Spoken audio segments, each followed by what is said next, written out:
Hello, thank you for watching my channel today. My name is Sarah and my channel is called Your True Shelf, and as you probably noticed, I've had my hair cut. I fancied a change and I really like it, so yeah, just thought I'd start with an obvious announcement. So today I am doing a video about books that I really want to get to soon, and I'm sure I've missed some off because I'm always watching other people's videos about books I own and thinking, oh, I really need to push that up my TBR, and then I can't remember which ones I said that about. And also I'm struggling to actually see what's on my bookshelves because they're a complete mess at the moment. They're really double stacked, and so I can't see what's behind the double stacks. And for my birthday I'm getting some new bookcases and I'm really excited because then I'll be able to actually see everything I own once again. So I'm really in the mood for autumnal reads now, and I've just pulled some books off my shelf that I'd like to read. I'm really kind of tempted to get a book trolley because, like, recently I remember watching Lauren's video from Lauren in the Books when she made her book trolley, and now she did a book trolley update recently about what she stores on there and everything, and I think that would really help me plan my reading a bit better because I could just have everything instead of having them dumped in piles around the house. I could actually well, not around the house, like I have them in one pile, but instead of just being dumped on the floor, I could actually like organise them a bit better. So without further ado, I'm going to show you the books that I want to get to or need to get to soon, and I need encouragement to read them. So if you've read them, please tell me they're really good and tell me hurry up and read them. So the first one is one that I lent to my mum, so I didn't have it for ages, and I'd sort of forgotten that I actually had it at all. And it looks really autumnal and nature writing, and it is Midwinter by Fiona Melrose, and it's a beautiful naked hardback edition, and I love the fox on the front cover. And this is about a father and son who are both farmers, and it's about the death of the wife and mother in the book, and it's set in Suffolk, and I think it might be set in the past, I'm not 100% sure, but Suffolk is in between where I grew up and where I am now, so in a kind of local area. And I've heard Mercedes talk about this book lots of times and say how beautifully written it is, and so I think it'll be a really nice one for autumn. It's got a lovely autumnal cover. The next one that I have got is one I need to plug another booktuber here. So I recently discovered Heather, whose channel is called Soggy Expat Book Nerd, and I absolutely am loving her channel. She's so funny. She's an American who is living in Wales, Cardiff, and she's hilarious. And she's been doing the Hocus Pocus readathon, and I've been watching her vlogs, and this is all kind of around witches and stuff like that. And I have a book about witches, and I now really want to read it because I watched her read a book about witches and it made me want to read my book about witches. So without further ado, it's The Witchfinder Sister by Beth Underdown. So this book, hold on, there we go. This book is set in 1645. When Alice Hopkins' husband dies tragically, she returns to Manningtree, the small Essex town where her brother Matthew still lives. But home is no longer a place of safety.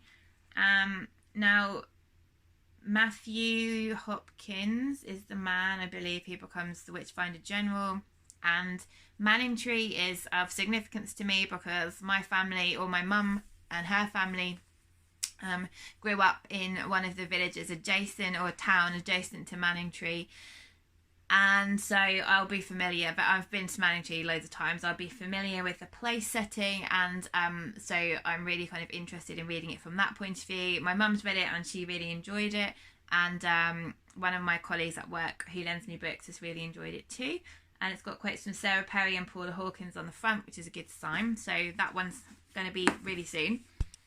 Then I have some library books, which obviously I need to get to because they're library books and I can't keep them forever. So the first one I've already read, the first one I've already renewed, I think twice, and so I'm only allowed to renew it once more.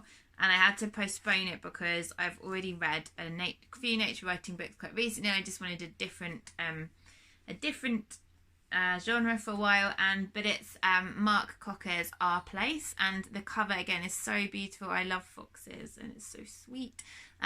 This was shortlisted for the Wainwright Prize, which is a nature writing prize, and I'm slowly reading my way through the shortlist in no particular timely fashion, just because I want to, because the winner's already been announced anyway. So this says, the British love their countryside more than almost any other nation, yet they live in one of the most denatured landscapes on earth.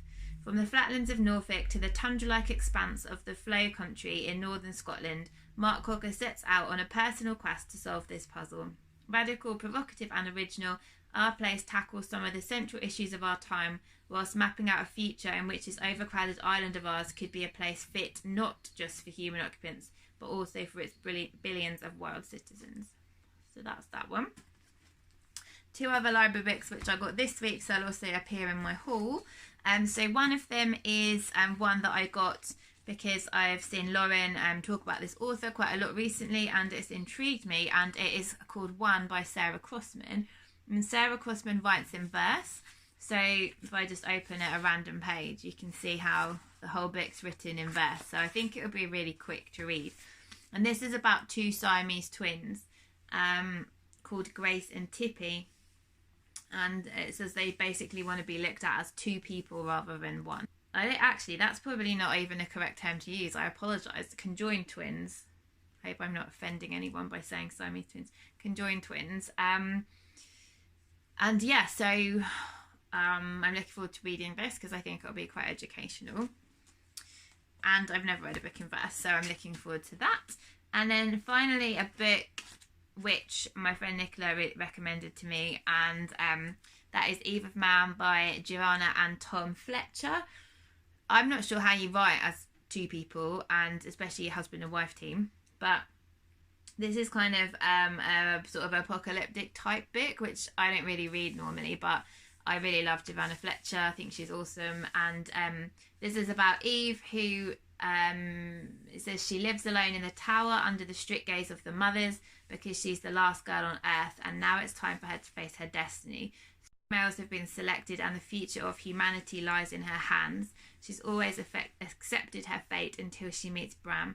She wants control over her life, she wants freedom, but how do you choose between love and the future of the human race? So it sounds good. I like the cover, and I like her writing, so hopefully that'll be good. I'm just going to put these ones down. So next is a book where I feel a bit ashamed that I haven't read this book or this series, as I said before on this channel, and I know that an adaptation is coming out soon, so I really need to get to it, and that is this beautiful edition of Northern Lights by Philip Pullman, which is a YA or children's, not sure, series following Lyra, and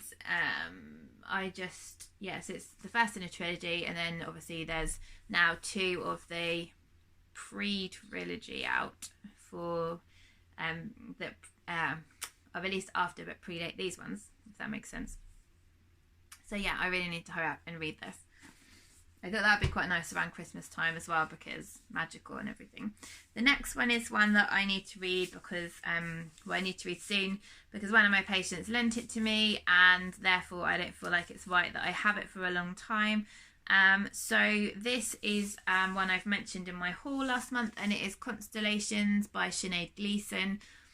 She is an Irish writer. This is a non-fiction book where it talks about our bodies and aging in several chapters, all called different kind of things to do with our bodies. So like hips and makers, rotation and abduction, our mutual friend, AB plus, O plus. So yeah, it just she thought I'd really like it, so I trust her recommendation. Then I've got some like spooky and crime books which I would like to try, because this kind of time of the year always makes me want to read stuff which is kind of a bit spooky and a bit thriller like. So the first one that I picked was one that I let my mum, and she really enjoyed, and I haven't read it yet, and that is The Loving Husband by Christobel Kent. So this is about a family of three who've recently moved to the Fens, and they've moved from London and they've come for a fresh start, and then one day when the lady wakes up in the morning, her husband has disappeared, and she feels like, does she even know him at all? And I think it's going to be really like quick and page turnerish. Then I have one which I bought from a library sale ages ago for about 25p or something. And this is Dark Matter by Michelle Paver, which is a ghost story to do, I think, with with the North Pole. Yeah, an Arctic expedition, and a ghost story, and it's supposed to be really creepy and scary. And then, so one of my goals this year was to read, well, 3 of the authors whose books I have a lot of, and I've only done 1. I really need to go back over my goals and like try and shape up, because it's nearly the end of the year. The first one was Sarah Waters, and I did read The Night Watch this year, and I absolutely loved it. And I would now like to read this one, which is The Little Stranger. I saw the adaptation at the cinema, and it really creeped me out. It was really scary. And it's basically set in an old house, and the family who live there, and strange goings on are happening in the house, and the doctor gets involved because, you know, people are getting unwell because of their nerves and what's happening in the house, and it's like a mystery. And yes, I'm really looking forward to that, and Sarah Waters is awesome. Then the final one I have is something completely different to anything I've ever read before, and it's a fantasy book, and I don't really read fantasy ever, but this is a book that I've seen Jean talk about from Jean's Bookish Thoughts, and she talks about books with dragons in a lot, and I saw this in the local charity shop for 50p, and it's Eragon by Christobel Paolini. This is the first in a series, so if I like this, there's others I can read, which is good. I think there's 5 altogether. And it's about a boy called Eragon. He finds a polished blue stone in the forest, and he's a poor farm boy, and then he realises basically it's a dragon egg, and his whole life changes when the dragon hatches. So that sounds cool. And finally, I think actually it's going to take me about 5 years to read all these books. The last 2 that I've got are books that I am already reading over a long period of time, and it was one of my goals to finish them both this year, so I need to hurry the hell up. One of them is this brilliant, beautiful book, Parenting Without Power Struggles by Susan Stiffelman. I love Susan Stiffelman. I can't remember where I found her, but I'm so glad I did. This book is absolutely brilliant, and the reason I haven't finished it is because I started reading it, I think, when my first child started going through the terrible twos, and I was like at my wit's end trying to help manage these tantrums. And then I got pretty far through, like I'm nearly at the end, but a lot of the sections were relating to older children, which I didn't feel was relevant at that time, but would be relevant now, because whilst obviously I'm nowhere near having a teenager, now that she's like nearly 6, I'm sure there'll be sections which I can take things from now which I couldn't necessarily apply when she was 2. So I really want to finish reading this. I'm going to go back to the beginning, because I know that I'm going to get a lot from reading it over the years. And if you have kids, I'd recommend this book so much because it's so good. And then finally, one that I've mentioned several times, and I'm nearly finished. How much have I got left? Let me just see.